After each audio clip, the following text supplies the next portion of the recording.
மன்னா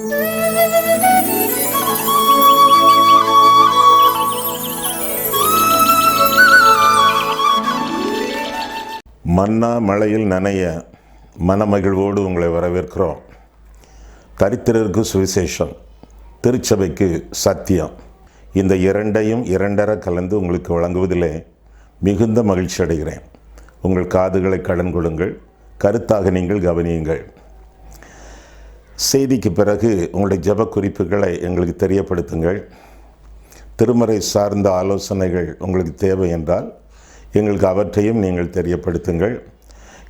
கருகலான திருமறை பகுதிகளுக்கு உங்களுக்கு விளக்கங்கள் வேண்டுமென்றாலும் நீங்கள் எங்களுக்கு எழுதலாம். கீழ்கண்ட மின்னஞ்சல் முகவரி, தொலைபேசி எண்கள், அவற்றின் மூலமாக நீங்கள் எங்களை எப்பொழுதும் தொடர்பு கொள்ளலாம். ஆண்டவர் உங்களை ஆசீர்வதிப்பாராக. ஆமென்.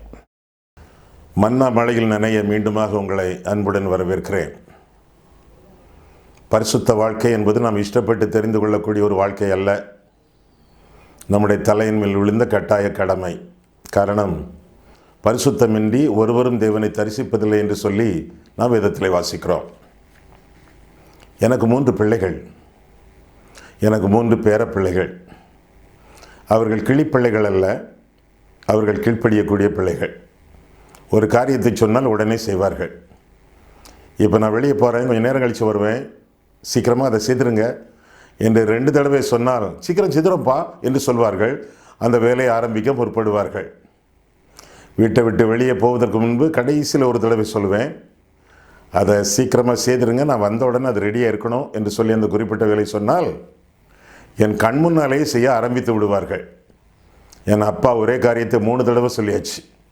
3 தடவை சொன்னதுனாலே அது மிகவும் முக்கியமானது, இன்றியமையாதது என்பது பொருள்.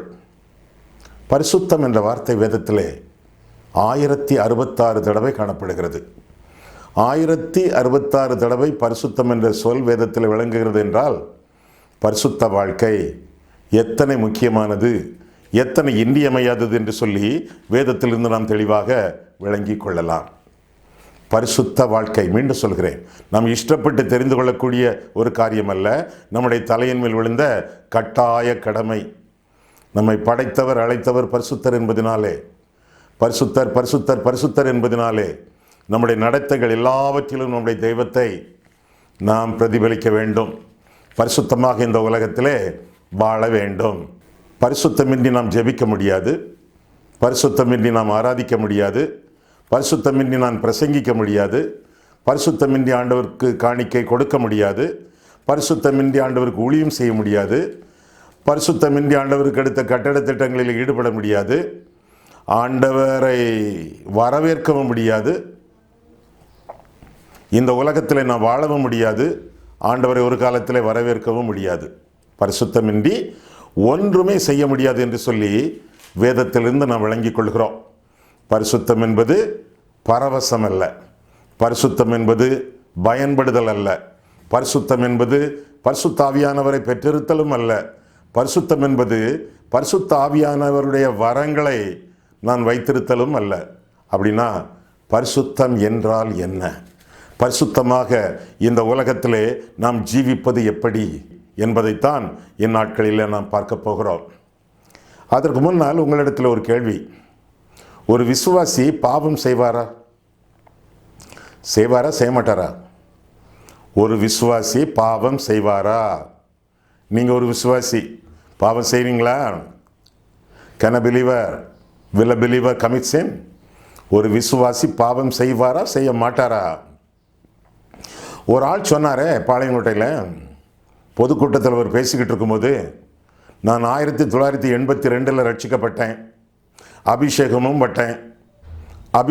பண்ணப்பட்டேன், அந்த நாள்லேருந்து இந்த நாள் வரை நான் ஒரு பாவமும் என் வாழ்க்கையில் பண்ணவே இல்லைன்னு சொன்னாரே. அவர் அப்படி சொன்னது கூட ஒரு பாவம் என்று நான் எண்ணுகிறேன், நீங்களும் எண்ணுவீங்க. ஆமாம், ஏன் அப்படி அவர் அப்படி சொன்னார்? ஒரு பாவமும் நான் பண்ணுகிறது இல்லைன்னு சொல்கிறாரு, அது ஏன் அப்படி சொன்னார்? அவரும் வேதத்தில் ஒரு ஆதாரம் வச்சுருக்காரு. என்ன? 1 யோவான் 3ஆம் அதிகாரம் 6, 9 வசனங்களில் நாம் வாசிக்கும் போது 6ஆம் வசனம், அவரில் நிலைத்திருக்கிற எவனும் பாவம் செய்கிறதில்லை. நான் ஆண்டவரில் நிலைச்சிருக்கேன், அதனால நான் பாவம் செய்யலை அப்படின்னு சொல்கிறாரு. 9ஆம் வசனம், தேவனால் பிறந்த எவனும் பாவம் செய்யான். நான் தேவனால் பிறந்திருக்கேன், மறுபடியும் பிறந்திருக்கேன், எனவே நான் பாவம் செய்கிறதில்லை அப்படின்னு சொல்கிறாரு. ஆனால் வேதனம் அப்படியா சொல்லுது? நமக்கு பாவம் இல்லை என்போமானால் நம்மை நாமே வஞ்சிக்கிறவர்களாக இருப்போம், சத்தியம் நமக்குள் இராது என்று சொல்லி வேதத்தில் நான் வாசிக்கிறோம். பாவம் செய்வது சாத்தியம், அவசியம் அல்ல. Committing sin is a possibility but not a necessity. பாவம் செய்கிறது சாத்தியம், அவசியம் அல்ல. 2 நண்பர்கள் நடு ரோட்டில் நடந்து போய்கிட்டு இருக்காங்க. கொளுத்து வெயில், மத்தியானம் 1 மணி, கொளுத்து வெயிலில் 2 பேர் நடந்து போயிட்டு இருக்காங்க. யாரெல்லாம் அவங்க? ஒன்று ஆடு, இன்னொன்று பன்றி. 2ம் பேசி பேசி நடந்து போய்கிட்டே இருக்காங்க.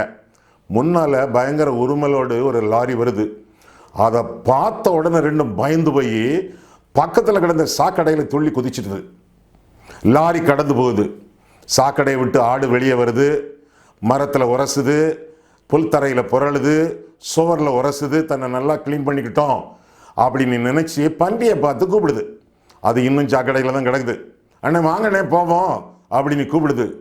பன்றி சொல்லுது, எப்பா இந்த கொளுத்து வெயிலில் இந்த சாக்கடை ஒரு சொர்க்கம், நான் இங்கே தான் கிடக்க விரும்புகிறேன், நீ போயா அப்படின்னு சொல்லுது.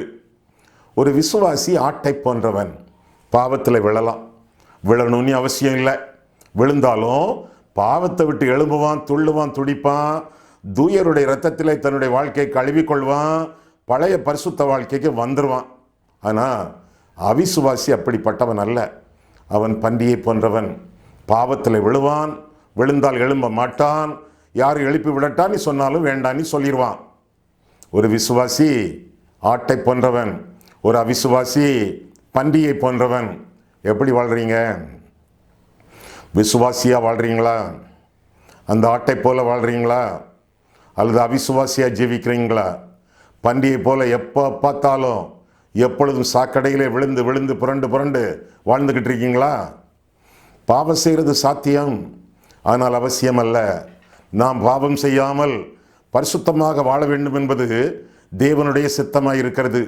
அந்த தேவ சித்தம் என்ன, எப்படியாக நாம் பரிசுத்த வாழ்க்கை வாழலாம் என்பதை நாம் பார்க்க போகிறோம். வேதத்திலிருந்து சில காரணிகளை நாம் கற்றுக்கொள்ளப் போகிறோம். நம்முடைய ஜீவியத்தை பரிசுத்தப்படுத்தக்கூடிய காரணிகள். ஏராளமான காரணிகள் உண்டு. ஒரு சில காரணிகளை, முக்கியமாக நான் கருதக்கூடிய காரணிகளை உங்களுக்கு நான் கற்றுக் கொடுக்க விரும்புகிறேன். முதலாவதாக பரிசுத்த இரத்தம், திரு இரத்தம், தூய இரத்தம், ஆண்டவராக இயேசு கிறிஸ்துவின் இரத்தம். 1 யோவான் 1:7 நான் வாசிக்கும் பொழுது, இயேசு கிறிஸ்துவின் இரத்தம் சகல பாவங்களையும், சகலனா 100க்கு 100, சகல பாவங்களை நீக்கி நம்மை சுத்திகரிக்கும் என்று சொல்லி நான் வேதத்தில் வாசிக்கிறோம்.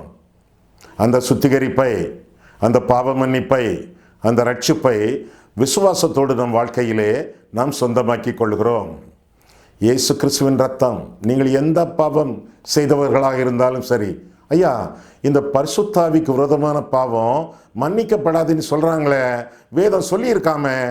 ஆமாம், இயேசு கிறிஸ்துவை இரட்சகராக ஏற்றுக்கொள்ள மறுப்பது தான் பரிசுத்தாவிக்கு விரோதமான பாவம். அந்த பாவம் செய்யாமல் ஆண்டவராக இயேசு கிறிஸ்துவை இருதயத்திலே இரட்சகராக ஏற்றுக்கொண்டு அவருடைய பரிசுத்த இரத்தத்திற்கு உங்களுடைய வாழ்க்கையை அர்ப்பணித்து, அன்புள்ள ஆண்டவரே, உங்களுடைய இரத்தத்தினாலே என் உச்சி முதல் உள்ளங்கால் வரை என்னுடைய உள்ளிந்திரியங்கள் யாவற்றையும் நீர் கழுவி சுத்திகரிக்கும் என்று சொல்லி ஆண்டவருக்கு நம்முடைய வாழ்க்கையை அர்ப்பணிப்போம் என்றால் பரிசுத்த வாழ்க்கையை நாம் ஆரம்பிக்கிறோம். எபிரேயர் 9ஆம் அதிகாரம் 14ஆம் வசனத்தை நாம் படித்து பார்க்கும் பொழுது, நித்திய ஆவியினாலே தம்மை பழுதற்ற பலியாக ஒப்புவித்த கிறிஸ்துவின் இரத்தம் செத்த மனசாட்சிகளின் கிரியையற நம்மை சுத்திகரிப்பது எத்தனை நிச்சயம் என்று சொல்லி நாம் வாசிக்கிறோம். பாவங்களை மட்டுமல்ல, மனசாட்சியின் செத்த கிரியைகளை, மனசாட்சியின் உறுத்தல்களை, அந்நாட்களிலே செய்த பாவங்கள், அவற்றின் உறுத்தல்களை கூட ஆண்டவருடைய இரத்தம் மன்னிக்கும், கழுவி சுத்திகரிக்கும். சிலர் சொல்கிறாங்களே, ஐயா பைபிளை திறந்தா அந்த நாளில் நான் செய்த பாவம் பைபிள் மேலே படம் மாறி தெரியுது. ஐயா நான் கண்களை மூடி ஜெபிச்சா என் பாவம் தான் எனக்கு முன்னால் வந்து நிற்குது. என் மனசாட்சியில் உறுத்தல்கள், என் பாவங்கள் மன்னிக்கப்பட்ட பிறகும் அந்த உறுத்தல்கள் நீங்கள் ஐயா. பாவங்கள், செத்த மனசாட்சிகளின் கிரியைகள், பாவத்தின் உறுத்தல்கள் எல்லாவற்றையும் ஆண்டோட இரத்தம் கழுவி சுத்திகரித்து நம்மை பரிசுத்தப்படுத்தும் என்று சொல்லி வேதம் நமக்கு தெளிவாக கற்றுக் கொடுக்கிறது. கல்லூரியிலே ஒரு மாணவன் தற்கொலை பண்ணி கொண்டான். அவனுக்கு கல்லூரியிலே ஒரு ஹாஸ்டல் விடுதி கொடுக்கப்பட்டிருந்தது. அவனுடைய அறையிலே ஒரு நாள் அவன் விஷத்தை குடித்து விட்டான். அவனால் ஏற்றுக்கொள்ள முடியாத, தாங்க முடியாத ஒரு பெரிய தோல்வி அவனுடைய வாழ்க்கையிலே.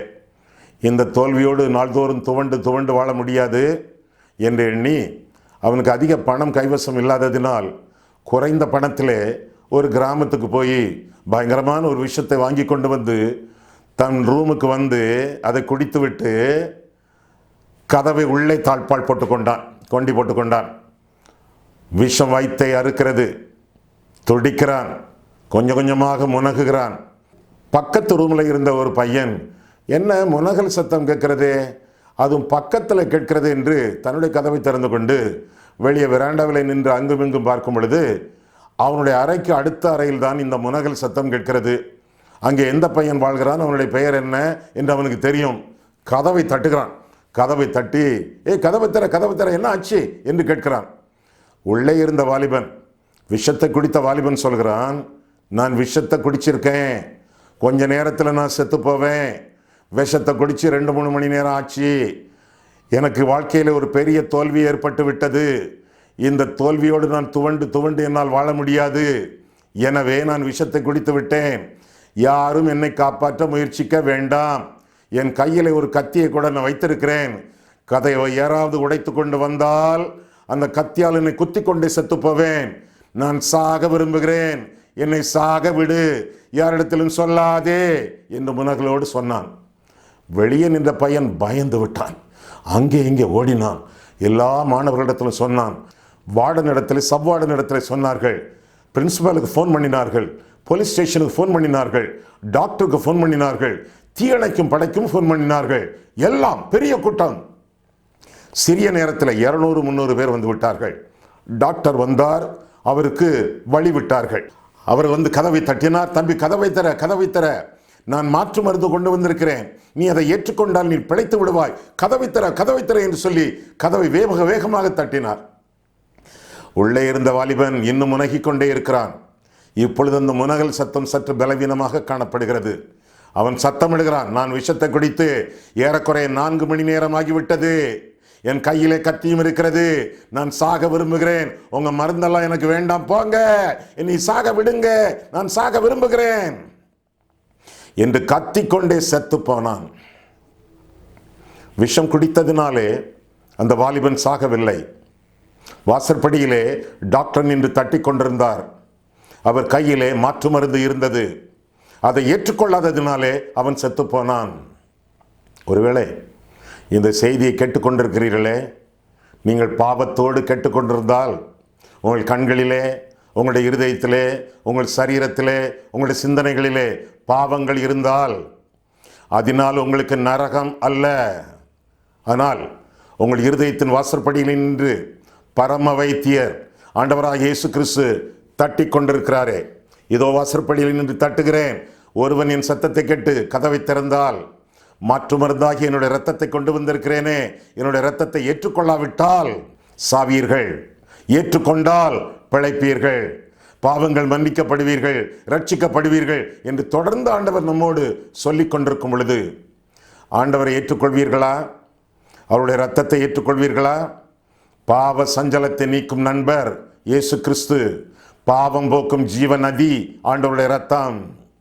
இயேசு கிறிஸ்துவின் இரத்தம் சகல பாவங்களை நீக்கி நம்மை சுத்திகரிக்கும்.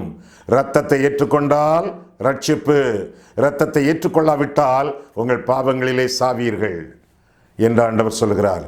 நாம் பாவத்திலே சாவது ஆண்டவருக்கு பிரியமல்ல. சாகிறவனுடைய சாவை நான் விரும்பவில்லை என்று சொல்லி ஆண்டவர் சொல்லுகிறார். எனவே ஆண்டவருடைய சத்தத்திற்கு செவி மடுத்து அவர்களுடைய இருதயத்தின் வாசற்படியில் நின்று தட்டி கொண்டிருக்கிறாரே, அதை கேட்டு, ஆண்டவரே என்னுடைய இருதயத்திற்குள்ளே வாரும், உங்களுடைய இரத்தத்தினாலே என்னை கழுவி சுத்திகரியும் என்று சொல்லி ஆண்டவருக்கு உங்களுடைய வாழ்க்கையை அர்ப்பணிப்பது நல்லது. 2 விதமான இரத்தங்களை குறித்து நாம் வேதத்தில் வாசிக்கிறோம். 2 விதமான இரத்தங்கள். இந்த 2 விதமான இரத்தங்களும் பரிசுத்த இரத்தங்கள், விசுவாசிகளின் இரத்தங்கள். ஒன்று ஆபேலின் இரத்தம், அடுத்தது விசுவாசிகளின் அதிபதியாகிய ஆண்டவருடைய இரத்தம். 2 இரத்தங்களும் மரித்தும் பேசுகிறது. எங்கே இருக்கிறது இந்த 2 இரத்தங்கள்? எபிரேயர் 12ஆம் அதிகாரத்திலே 24ஆம் வசனத்தை நாம் பார்க்கும் பொழுது, உங்கள் கையிலே வேத புத்தகம் இருந்தால் நீங்கள் எடுத்துக்கொள்ளுங்கள். எபிரேயர் 12:24. புது உடன்படிக்கையின் மத்தியஸ்தராகிய இயேசுவினிடத்திலும் ஆபேலினுடைய இரத்தம் பேசினதை பார்க்கலும் நன்மையானவைகளை பேசுகிற இரத்தமாகிய தெளிக்கப்படும் இரத்தத்தினிடத்திற்கும் வந்து சேர்ந்தீர்கள். எங்க வந்து சேர்ந்தீர்கள்? டிவி முன்னால் இருக்கீங்களே, இங்க தான். தெளிக்கப்படும் இரத்தத்தினிடத்திற்கு உங்கள் மேல் ஆண்டவருடைய இரத்தம் தெளிக்கப்பட்டு கொண்டே இருக்கிறது. தெளிக்கப்படும் இரத்தத்தினிடத்திற்கு வந்து சேர்ந்தீர்கள். ஆண்டவருடைய இரத்தம் உங்கள் மேல் தெளிக்கப்பட்டு கொண்டிருக்கிறது. அது உங்களுக்குள்ளும் தெளிக்கப்பட வேண்டும். அதனால் நீங்கள் சுத்திகரிக்கப்பட வேண்டும், ரட்சிக்கப்பட வேண்டும். ஆண்டவரே, உங்களுடைய இரத்தம் என்னுடைய தலைக்கு வெளியே தெளிக்காமல் தெரிக்காமல் என்னுடைய உள்ளத்துக்குள்ளே தெளிக்கப்படட்டும், என் சரீரத்திலே தெளிக்கப்படட்டும், என்னை ரட்சியும், என்னை குணமாக்கும் என்று சொல்லி ஆண்டவரிடத்தில் சொல்வது நல்லது. 2 இரத்தங்கள் இந்த வசனத்திலே. ஒன்று ஆபேலின் இரத்தம், படுகொலை செய்யப்பட்ட இரத்தம். எதுவரைக்கும் ஆண்டவரே, பழிவாங்கும் ஆண்டவரே, பழிவாங்கும் ஆண்டவரே என்று பேசக்கூடிய இரத்தம், பழிவாங்க துடிக்கும் இரத்தம். ஆபேலின் இரத்தம் பழிவாங்க துடிக்கும் இரத்தம், பாவத்தின் பயங்கரம். ஆண்டவருடைய இரத்தம் அதுவும் பேசுகிறது, மரித்தும் பேசுகிறது. பிதாவே, இவர்களுக்கு மன்னியும், தாங்கள் செய்கிறது என்னதென்று அறியாதிருக்கிறார்களே. பழிவாங்க துடிக்கும் இரத்தம் அல்ல, பரிந்துரைக்கும் இரத்தம். ஆபேலின் இரத்தம் பாவத்தின் பயங்கரம், ஆண்டவருடைய இரத்தம் பாவத்தின் பரிகாரம். பாவத்தின் பரிகாரம். நானே உன் பரிகாரியாகிய கர்த்தர் என்று ஆண்டவர் சொன்னார். அந்த இரத்தத்தினிடத்திற்கு வந்து சேர்ந்தீர்கள். எந்த இடத்துல நீங்கள் இருந்து இந்த செய்தியை கவனித்துக் கொண்டிருந்தாலும் உங்களை சுற்றிலும் ஆண்டவருடைய இரத்தம், இரத்த கோட்டைக்குள்ளே நீங்கள் வரவழைக்கப்பட்டிருக்கிறீர்கள். சொல்லுங்களேன் ஆண்டவரிடத்திலே, ஆண்டவரே, என் பாவத்திலிருந்து நான் மனம் திரும்புகிறேன், உம்முடைய இரத்தத்தினாலே என்னை கழுவி சுத்திகரியும், என்னை பரிசுத்தப்படுத்தும், என்னை ரட்சியும், என்னை ஆசீர்வதியும் ஆண்டவரே என்று ஆண்டவருடைய சமூகத்திலே உங்களுடைய வாழ்க்கையை ஒப்புக்கொடுங்களேன். அப்படி ஒப்பு கொடுத்தால் உங்களுக்கு ரட்சிப்பு உண்டாகும், உங்களுடைய வாழ்க்கை சுத்திகரிக்கப்படும் என்று சொல்லி வேதத்தில் நான் வாசிக்கிறோம். ஒரு தடவை ஒரு போதகரின் இடத்துல வந்தார்.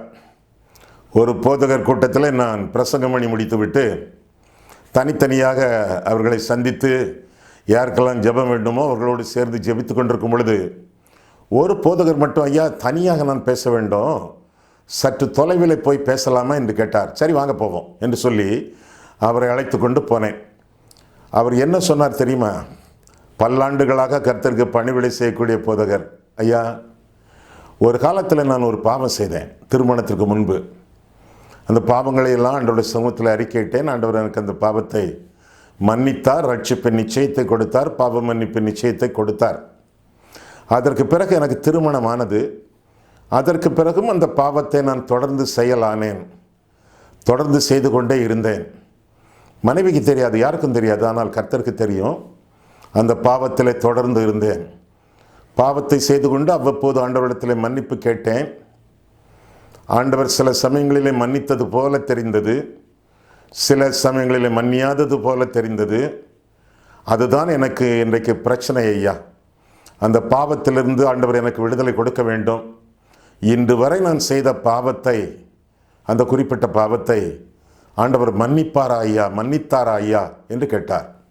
மன்னிப்பாரா, மன்னித்தாரா? நான் சொன்னேன் ஆண்டவரிடத்தில், நீங்கள் சொல்லுகிற அந்த பாவத்தை ஆண்டவர் மன்னித்தார். எப்படி ஐயா என்று கேட்டார். நான் சொன்னேன், அந்த குறிப்பிட்ட பாவத்திற்காக இயேசு சிலுவையில் அறையப்பட்டாரா, சிலுவையில் மரித்தாரா என்று கேட்டேன். ஆமாம் ஐயா, ஆண்டவர் மரித்தார் என்று சொன்னார். மரித்தார் என்றால் மன்னித்தார் என்பது பொருள். நீங்கள் செய்த எல்லா பாவங்களையும், நீங்கள் செய்கிற எல்லா பாவங்களையும் கிறிஸ்து மன்னித்தார். நல்லது ஐயா, கர்த்தருக்கு ஸ்தோத்திரம். ஆனால் ஒரு சந்தேகம் ஐயா என்று கேட்டார். என்ன? அவர் சொன்னாராம், ஐயா இப்படி பாவம் செய்ய செய்ய ஆண்டவர் மன்னிச்சுக்கிட்டே இருந்தா பின்ன பாவத்தில் துணிந்து விளையாட, துணிந்து அந்த பாவங்களை செய்ய எல்லாருக்கும் மனசில் ஒரு தைரியம் வருமே என்று கேட்டார். உண்மைதான் என்று சொன்னேன். ஆனால் என்ன விஷயம் என்றால், செய்த பாவங்களுக்கு, மன்னிக்கப்பட்ட பாவங்களுக்கு தண்டனை உண்டே, மன்னிக்கப்பட்ட பாவங்களுக்கு விளைவுகள் உண்டே. மன்னிக்கப்பட்டாலும் ரட்சிக்கப்பட்டாலும் அன்றொரு நாள் செய்த பாவங்கள், இன்றைய பாவங்கள், இதற்கெல்லாம் தொடர்ந்து தண்டனைகள் உண்டே. தண்டனை தாங்கத்தக்கதான பலன் இருக்கா என்று கேட்டேன். ஆதாமும் ஏவாளும் பாவம் செய்தார்கள், தண்டனைகள் தொடர்ந்தன. ஏதேன் தோட்டத்தை விட்டு துரத்தி அடிக்கப்பட்டார்கள். என்ன பாடுகள்! தாவீது பாவம் செய்தான், பாவத்தை மறக்க இன்னொரு பாவம் செய்தான், ஆண்டவர் ரட்சிப்பின் சந்தோஷத்தை கொடுத்தார். தொடர்ந்து என்ன பாடுகள், என்ன வேதனைகள், எவ்வளவு விதமான சித்திரவதைகள் அவனுடைய வாழ்க்கையிலே. இன்றைக்கு அநேக போதகர்கள், பிரசங்கிமார்கள், ஊழியர்கள், விசுவாசிகள் வீல் சேர்களிலே இருக்கிறார்கள். டெய்லி டயாலிசிஸ் பண்ணி கொண்டிருக்கிறார்கள். புற்றுநோயால் பீடிக்கப்பட்டு கொண்டிருக்கிறார்கள். குடும்பங்கள் உடைந்திருக்கின்றன. பிள்ளை ஜெயிலிலே இருக்கிறான். மனைவி விட்டு ஓடிவிட்டாள். ஏன் ஏன்? ஒரு காலத்தில் அடித்த கூத்து இன்றைக்கு அனுபவிக்கிறார்கள். விளைவுகள் தொடரும். பாவங்கள் மன்னிக்கப்பட்டனவா? ஆமா. இருப்பினும் விளைவுகள் தொடரும். எனவே பாவங்கள் உங்களை அண்டாதவாறு, பாவங்கள் உங்களை ஆளாதவாறு உங்களை காத்துக்கொள்ள வேண்டும். அது எப்படி ஐயா? எப்படி என்று சொன்னால், ஒவ்வொரு நாளும் ஆண்டவருடைய சமூகத்தை வாஞ்சித்து, ஆண்டவருடைய பிரசன்னத்தை நேசித்து, ஆண்டவருடைய சமூகத்தில் காத்திருந்து ஜெபித்து, வேதனை உண்டாக்கும் வழி என்னிடத்தில் உண்டோ என்று ஆராய்ந்து பார்த்து, அவருடைய வசனங்களை தியானித்து, வசனங்களுக்கு ஒப்பு கொடுத்து, கீழ்ப்படிந்து ஆண்டவருக்கு வாழும் பொழுது ஆண்டவருடைய இரத்தம் ஒவ்வொரு நாளும் நம்மை சுத்திகரிக்க, கழுவி பரிசுத்தப்படுத்த வாஞ்சிக்கிறது, விரும்புகிறது, ஆயத்தமாக இருக்கிறது. எனவே ஆண்டவருடைய இரத்தத்தை விட்டு கடந்து செல்லாமல், ஆண்டவருடைய இரத்தத்தின் ரட்சிப்புக்கும் சுத்திகரிப்புக்கும் உங்களுடைய வாழ்க்கையை ஒப்பு கொடுத்து வாழ வேண்டியது உங்களுடைய கடமையாகும். விமான நிலையத்திலே விமானம் பறக்க ஆயத்தமாக இருக்கிறது. விமானம் அந்த ரன்வேயில் ஓடுகிறது, திரும்ப பறக்கிறது. பறக்கும் பொழுது ஒரு சில கழுகுகள் அந்த விமானத்தில் மோதுகின்றன. அந்த உருண்டையாக இருக்குமே, வட்டமாக இருக்குமே, அந்த இன்ஜின்களுக்குள்ளே கழுகுகள் பாய்ந்து விட்டன. விமானிக்கு முன்னால் எல்லா விளக்குகளும் சிவப்பு சிவப்பாக எரிய ஆரம்பிக்கின்றன. கண்ட்ரோல் ரூமுக்கு அவர் செய்தி கொடுக்கிறார். செய்தி வருகிறது, பறந்து செல்ல வேண்டாம், அப்படியே வட்டம் போட்டு திரும்ப விமான தளத்தில் இறக்கு என்று சொல்லப்படுகிறது. விமானம் கீழே மீண்டும் இறக்கப்படுகிறது. பிரயாணிகள் எல்லாரும் இறக்கப்படுகிறார்கள். விமானம் பழுது பார்க்கப்படுகிறது. இன்ஜின்களுக்குள்ளே பழுதான காரியங்கள், அசுத்தமான காரியங்கள் உள்ளே சிக்கி இருக்குமே, அந்த கழுகுகளின் எல்லா விதமான உடற்பாகங்கள் எல்லாம் நீக்கப்படுகின்றன.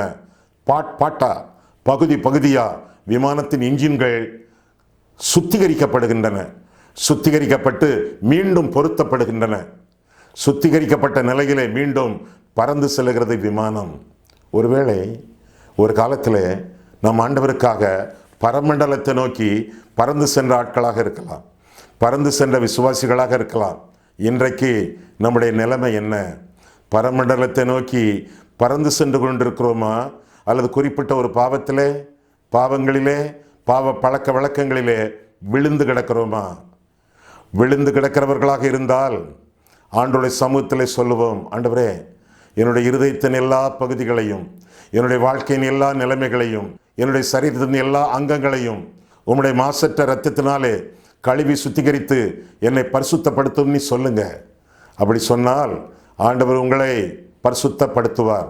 உங்களுடைய எல்லா பாவங்களையும், உங்களுடைய எல்லா அக்கிரமங்களையும், உங்களுடைய எல்லா அசுத்தங்களை நீக்கி உங்களை கழுவி சுத்திகரித்து பரிசுத்தப்படுத்த ஆண்டவர் விரும்புகிறார். ஆண்டவர் சித்தம் கொள்கிறார். ஏனென்றால் உங்களுக்காக ஆண்டவர் ஜீவனை கொடுத்தாரே, உங்களுக்காக இரத்தத்தை ஆண்டவர் சிந்தினாரே, தம்முடைய சாயலினாலே ஆண்டவர் உங்களை சிருஷ்டித்தாரே. நீங்கள் ஆண்டவர் உங்களை சிருஷ்டித்ததினாலே அவருக்கு சொந்தம். உங்களை அவர் மீட்டதினாலே அவருக்கு சொந்தம். உங்களை ஆண்டவர் அழைத்ததினாலே அவருக்கு சொந்தம். உங்களை இழந்து போவது ஆண்டவருக்கு சித்தம் அல்ல. இழந்து போனதை தேடவும் ரட்சிக்கவும் கிறிஸ்து இயேசு இந்த உலகத்திலே வந்தார். ஆண்டவர் உங்களை ரட்சிக்க விரும்புகிறார், உங்களை சுத்திகரிக்க விரும்புகிறார், உங்களை பரிசுத்தப்படுத்த விரும்புகிறார். அப்பேற்பட்ட ஆண்டவருக்கு உங்களுடைய வாழ்க்கையை பூரணமாக அர்ப்பணித்து, ஆண்டவரே இன்று முதல் உங்களுடைய சித்தத்தின் நடுவிலே நான் ஜீவிப்பேன் என்று சொல்லி என்னை சுத்திகரியும் என்று சொல்வீர்களா? அப்படி சொல்வீர்கள் என்றால் இந்த செய்தி உங்களுக்கு ஆசீர்வாதமான செய்தி. ஆண்டவருக்கு உங்களுடைய வாழ்க்கை அர்ப்பணித்தால் ஆண்டவருக்கு எவ்வளவு ஆனந்தம் உண்டாகும் தெரியுமா? பரலோகத்தை நீங்கள் எவ்வளவு சந்தோஷப்படுத்துவீர்கள் தெரியுமா? கண்களை மூடுவோம், கர்த்தரை பார்ப்போம். அன்புள்ள ஆண்டவரே, உம்முடைய வசனங்களை ஆராயவும் எங்கள் வாழ்க்கையை ஆராயவும் உம்முடைய சந்நிதியிலே எங்களை வரவழைத்தீர். அதற்காக ஸ்தோத்திரம் சுவாமி. கர்த்தாவே, எங்கள் நினைவுகளாலும் எங்கள் பேச்சுக்களாலும் எங்கள் செயல்களாலும் எங்கள் சிந்தனைகளினாலும் எங்களுடைய சித்தங்களினாலும் எங்களுடைய சரீரத்தின் அங்கங்களினாலும் செய்த எல்லா பாவங்களையும் உம்முடைய சமூகத்திலே அறிக்கையிடுகிறோம். எங்கள் பாவங்களை மன்னியும் ஆண்டவரே. உம்முடைய இரத்தத்தினாலே எங்களை கழுவி சுத்திகரித்து எங்களை வெண்மையாக்கும் ஆண்டவரே. என்னுடைய பாவம் இரத்தாம்பரத்தைப் போல சிவப்பாக இருந்தாலும் பஞ்சை போல என்னை மாற்றுவேன் என்று சொன்னீரே ஆண்டவரே. என்னை வெண்மையாக்கும், என்னை தூய்மைப்படுத்தும், என்னை கழுவி சுத்திகரியும், உமக்கு உகந்த பிள்ளையாக என்னை மாற்றும். இயேசு கிறிஸ்துவின் நாமத்தில் ஜெபிக்கிறேன் பிதாவே. ஆமென்.